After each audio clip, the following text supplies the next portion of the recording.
In Hermann Hesse's novel, Megister Ludi, set in Europe in an unspecified future, we encounter an imaginary elite educational institution called Castelia, a community devoted to the mind, whose carefully selected members are given a unique opportunity to develop their diverse creative and intellectual capacities.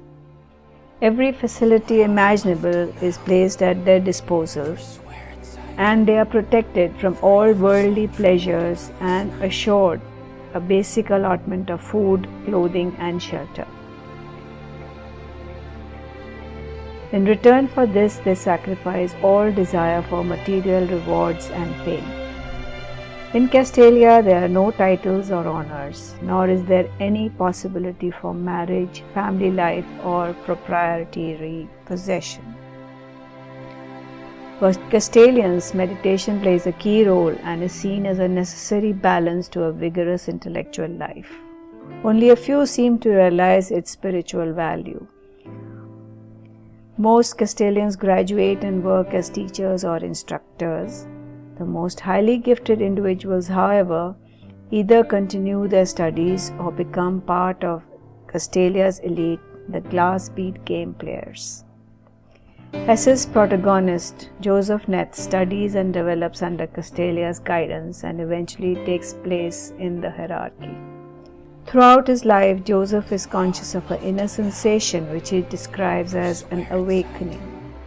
It is his personal way of describing his own growth of consciousness. He allows it to influence his life and studies.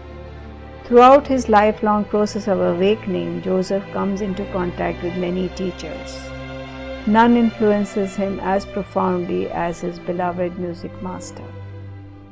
Through his contact with the music master, Joseph experiences his first awakening and its transforming power in his life. As he develops, Joseph finds himself drawn more and more to the glass bead game. Although never clearly described, the reader comes to understand it is a kind of an imaginative intellectual play in which contraries are first explored as contraries, then recognized as integral elements of a greater unity. On a deeper level, the music master explains the game is really a vehicle whereby the individual may discover perfection in himself and out of that discovery lead a more perfect outer life. The glass bead game is essentially a kind of mental synthesis of the spiritual values of all ages and cultures. As his life unfolds, Joseph is revealed as a rare combination of intellectual adeptness and secure inner balance and modesty. The Castalian hierarchy recognizes his capacities and he is selected as Megister Ludi, master of the glass bead game. Hesse's work stands as a luminous testimony to the essence of true educational process as it is experienced by both teacher and pupil. As a novelist, Hesse often postulated the possibility of a spiritual kingdom towards which his heroes strive.